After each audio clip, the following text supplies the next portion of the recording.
एक और GeM for NEET 2026। तो एक और डाउट स्टूडेंट हैं शिवराज शेखर, और एंडोक्राइन सिस्टम से आप लोग काफ़ी क्वेश्चंस पूछ रहे हैं, विच इज़ गुड।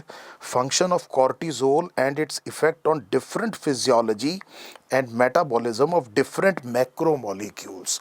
तो बड़ा स्पेसिफिक आपने डाउट पूछा है और बहुत अच्छा डाउट पूछा है कि कॉर्टिजोल के मेटाबॉलिक फंक्शंस बताइए। इससे हमें एक बड़ी इंटरेस्टिंग चीज़ पता चलेगी, देखिएगा ध्यान से। कॉर्टिजोल में सबसे पहले तो ये समझिए कि कॉर्टिजोल एक स्टीरॉयड हार्मोन है। तो एक तो क्वेश्चन आपसे ये पूछा जा सकता है कि हमारी बॉडी में स्टीरॉयड हार्मोन कौन कौन से एंडोक्राइन ग्लैंड प्रोड्यूस करते हैं। तो दो ही आंसर हैं इसके, एक तो एड्रिनल कॉर्टेक्स और दूसरा गोनैड्स। ऑब्वियसली गोनैड्स मेल में अलग और फीमेल में अलग। और आपको पता चल गया मैं किन स्टीरॉयड हार्मोन की बात कर रहा हूँ। एक और क्वेश्चन आपको आता है, कॉर्टिजोल एड्रिनल कॉर्टेक्स में किस रीजन से सिक्रीट होता है। तो आपने जोन याद आ गया, आपको पता है जोना फेसिकुलेटा है जिससे। और मेन ग्लूकोकॉर्टिकॉइड कौन है? कॉर्टिजोल। और cortisol is a glucocorticoid, glucocorticoid. इतनी बात आपको पता है, ये आपसे पूछी जा सकती है। अब देखिए, हमने ये कहा कि जब भी बॉडी में कोई स्ट्रेस होगा, जब भी बॉडी में कोई स्ट्रेस होगा तो बॉडी में ACTH रिलीज होगा। ACTH इज एड्रीनोकॉर्टिकोट्रॉफिक हार्मोन या कॉर्टिकोट्रोपिन, और इसकी वजह से एड्रिनल कॉर्टेक्स रिलीज करेगा कॉर्टिसोल। पहले तो ये समझिए कि स्ट्रेस में कॉर्टिसोल रिलीज होता है। तो बहुत इंपॉर्टेंट फंक्शन समझ लीजिए, कॉर्टिजोल स्ट्रेस में सिक्रीट होता है। इसको बहुत ध्यान से समझिएगा। ये सिर्फ नीट के लिए नहीं, आपकी जिंदगी के लिए भी बड़ी इंपॉर्टेंट एक छोटा सा वीडियो हो सकता है, उसको बड़े ध्यान से समझिए। अब क्योंकि स्ट्रेस से लड़ने के लिए एनर्जी चाहिए, और एनर्जी का जो सबसे रेडीमेड सोर्स है वो ग्लूकोज है, और इसका नाम ग्लूकोकॉर्टिकॉइड है। तो आपने जो मेरे से मेटाबॉलिक फंक्शन पूछा, तो मैं सबसे पहले तो इसके मेटाबॉलिक फंक्शन कार्बोहाइड्रेट पर देखूंगा। तो पहले तो मुझे जो आपने मैक्रोमोलिक्यूल्स की बात करी, ये रहा कार्बोहाइड्रेट, कि इसका कार्बोहाइड्रेट पे क्या काम है। आपकी NCERT कहती है कि ये ब्लड ग्लूकोज लेवल को इंक्रीज करेगा। तो ब्लड ग्लूकोज लेवल को इसने क्या कर दिया? इंक्रीज कर दिया। हमें समझ में आ रहा है क्यों कर रहा है, क्योंकि ग्लूकोज जो है वो रेडीमेड सोर्स है एनर्जी के लिए। ये बात सही है, बिल्कुल क्लियर समझ में आ गई, इसमें कोई ज्यादा सोचने की बात नहीं। अब ये कैसे करेगा? तो ये कैसे करेगा? ये करेगा ग्लूकोनियोजेनेसिस, बेसिकली ग्लूकोनियोजेनेसिस से। तो अब आप ये पूछेंगे सर कि ग्लूकोनियोजेनेसिस किसे कहते हैं? ग्लूकोज का नियो, नए तरह से बनना। नया क्या तरीका हो सकता है? नॉन कार्बोहाइड्रेट सोर्स से। इमीडिएटली आपसे पूछा जाएगा कि नॉन कार्बोहाइड्रेट सोर्स कौन कौन से हो सकते हैं जिससे ग्लूकोज बन सकता है। तो आपको ध्यान आ रहे होंगे बहुत सारे। एक तो amino acid, glucogenic amino acid आपको याद आ रहा होगा। आपको याद आ रहा होगा से फॉर एग्जांपल ग्लिसरॉल, और आपको याद आ रहा होगा लैक्टिक एसिड। लैक्टिक एसिड के बारे में भी आपको पता है। आपको पता है ये वो सोर्सेज है जिससे क्या बन सकता है? ग्लूकोज बन सकता है। ब्लड ग्लूकोज लेवल बढ़ गया। ग्लाइकोजन पर बड़ा कॉम्प्लेक्स इसका क्या है? असर है। तो हम इस लेवल पर, अभी नीट लेवल पर ग्लाइकोजन पे अभी घुसना नहीं चाह रहे हैं कि इनडायरेक्टली कहाँ काम करता है, डायरेक्टली कहाँ काम करता है। पैराडॉक्सिकली ग्लाइकोजिनोलाइसिस भी कर सकता है, ग्लाइकोजेनेसिस भी कर सकता है, उसको भूल जाइए। हमने ब्लड ग्लूकोज बढ़ाया बेसिकली किस तरह से? ग्लूकोनियोजेनेसिस से। ये एक सिंपल पार्सिमनी से छोटी सी बात याद रखिए। नंबर 2, अब आप आ जाइए प्रोटीन पर। तो अब हम आ गए प्रोटीन पर। तो ये कॉज करता है proteolysis. So it causes proteolysis, ये प्रोटीन को तोड़ेगा। एक बात बड़े ध्यान से समझिएगा, ये प्रोटीन को तोड़ेगा, और प्रोटीन को तोड़ने से बनते हैं अमीनो एसिड। और अमीनो एसिड अगर बनते हैं तो वो जो अमीनो एसिड है उससे ग्लूकोनियोजेनेसिस से बनाया जा सकता है ग्लूकोज। तो हमें समझ में आ गया ये काम क्यों कर रहा है। और एक और बात समझिए, अगर प्रोटीन को तोड़ के बनेगा अमीनो एसिड, तो अमीनो एसिड का जो अपटेक है बाय बॉडी सेल उसको रिड्यूस करेगा। अपटेक बाय बॉडी सेल उसको क्या करेगा? रिड्यूस करेगा, ताकि वो एनाबॉलिज्म में ना जाए। और बेसिकली कैटाबॉलिज्म होगा किसका बेटे? प्रोटीन्स का। क्या ये बात आपको समझ में आ गई? तीसरा आपने कहा कि सर फिर what happens to the lipids, lipids से क्या होगा? लिपिड में भी इट विल कॉज लिपोलाइसिस। ये तोड़ेगा बेटे किसको? फैट को तोड़ेगा।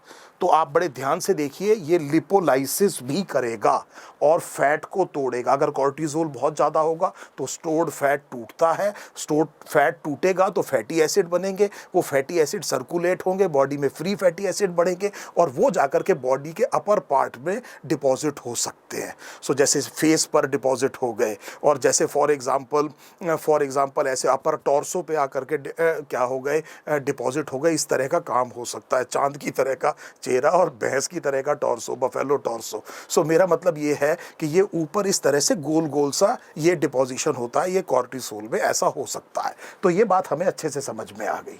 प्रोटीन में कोलेजन टूटेगा, और कोलेजन टूटेगा तो स्किन के नीचे जो जब कोलेजन टूटता है तो उसके ऊपर पर्पल स्ट्राई, इस तरह की चीज़ें दिखाई देंगी। आप समझ गए होंगे कि मैं किस तरह से कुशिंग्स डिजीज़ की बात कर रहा हूँ। हालांकि मुझे अभी वहाँ घुसना नहीं है, आपने मेरे से ये पूछा है कि कॉर्टिसोल के मेटाबॉलिक फंक्शन बताइए। ये रहा कॉर्टिसोल के मेटाबॉलिक फंक्शन। एक फंक्शन कॉर्टिसोल का मैं मेटाबॉलिज्म के अलावा आपको बता देता हूँ, बहुत पोटेंट एंटी इन्फ्लेमेटरी है, बहुत पोटेंट एंटी इन्फ्लेमेटरी है। और इन्फ्लेमेशन का जो मीडिएटर है वो हिस्टामिन है, वो हिस्टामिन है। हिस्टामिन मास सेल्स उसमें प्रोड्यूस होता है टिश्यू में, और सर्कुलेटिंग ब्लड में बेसोफिल सिक्रीट करता है। तो ये मास सेल के डीग्रेनुलेशन को भी रोकेगा। इसका मतलब उस डीग्रेनुलेशन के कम होने की वजह से मास सेल हिस्टामिन रिलीज नहीं करेगा। इस लेवल पर केवल मैं एक मैकेनिज्म बता सकता हूं कि ये कैसे एंटी इन्फ्लेमेटरी काम करता है। और भी बहुत से तरीके हैं, पर क्योंकि हमें मास सेल के बारे में पता है तो हमने ये सीख लिया कि ये एंटी इन्फ्लेमेटरी भी है। इसको मैंने एक अलग कलर में लिख दिया क्योंकि आप मुझसे स्पेसिफिकली मेटाबॉलिक फंक्शन पूछ रहे हैं। अब देखिए, मैंने आपसे कहा था मैं आपको कुछ बहुत इंटरेस्टिंग चीज बताऊंगा, एक्चुअली दो बताऊंगा। सो पहली चीज तो आपके नीट के हिसाब से बता देते हैं। चलिए, अब देखिए, क्या आपने कभी इस तरह से सोचा है, मुझे उस हार्मोन का नाम बताइए जो ब्लड ग्लूकोज कम करता है। तो मुझे उस हार्मोन का नाम बताइए जो ब्लड ग्लूकोज कम करता है। सो ब्लड ग्लूकोज को कम करता है, बताइए कौन है। और जिसकी प्रेजेंस में प्रोटियोलिसिस टूटेगा, प्रोटीन एनाबॉलिज्म होता है। कैसे होता है प्रोटीन एनाबॉलिज्म? कि वो इंक्रीज करता है Uptake of amino acid by body cells. देखिए ध्यान से बताइए मुझे।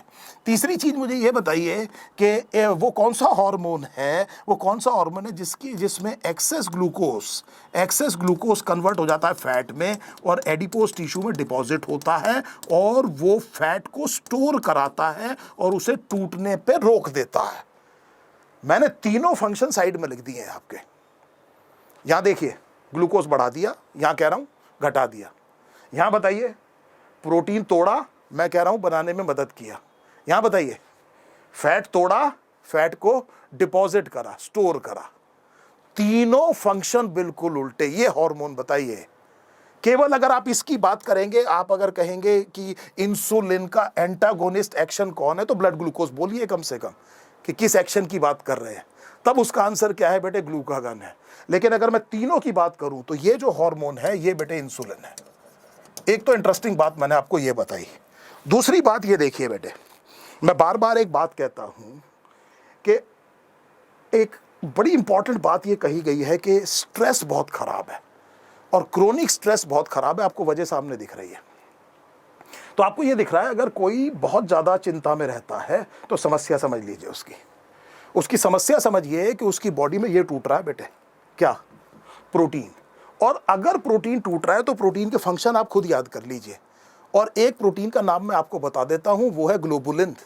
और उस ग्लोबुलिन में एक तरीके का ग्लोबुलिन बता देता हूं जिसका नाम है गामा ग्लोबुलिन। और गामा ग्लोबुलिन आप जानते हैं उसे क्या कहते हैं हिंदी में, मतलब कॉमन भाषा में क्या कहते हैं, उसे कहते हैं इम्यूनोग्लोबुलिन। और इम्यूनोग्लोबुलिन को और आसान हिंदी में क्या कहते हैं, एंटीबॉडी। और उससे क्या मिलती है बेटे, इम्यूनिटी। और स्ट्रेस और इम्यूनिटी का रिलेशन समझ में आया आपको? एडवर्स इफेक्ट क्यों है, क्यों क्रोनिक स्ट्रेस में ज़्यादा बीमारियां होती हैं, क्यों क्रोनिक स्ट्रेस में कैंसर जैसी चीज़ों की प्रॉब्लम ज़्यादा होती है? क्या आपको समझ में आ गया कि चिंता और चिता में छोटी सी बिंदी का अंतर है? और ये बात समझिए कि क्यों स्ट्रेस एक खराब चीज़ है। और इसीलिए अपने आप को स्ट्रेस मुक्त रखिए। उसका एक तरीका ये होता है, अपने आप को रिजल्ट से हटाइए। ये मत सोचिए कि रिजल्ट क्या आएगा, ये सोचिए कि मैं पढ़ ठीक रहा हूँ कि नहीं रहा हूँ। अगर आप ये काम ठीक कर रहे हैं तो रिजल्ट अपने आप अच्छा आ जाएगा। तो ये बात आपको समझ में आ गई। आपको मैंने एक और बात बता दी कॉर्टिसोल के बारे में, और ये बड़ा इंपॉर्टेंट आपने डाउट पूछा। मैं भी चाह रहा था कि आपसे एक ये बात बताऊं आपको कि आप किस तरह से अपनी ज़िंदगी को और बेहतर भी कर सकते हैं, और कॉर्टिसोल की इंपॉर्टेंस को आपको अच्छे से, मुझे उम्मीद है, अब समझ में आ गया होगा।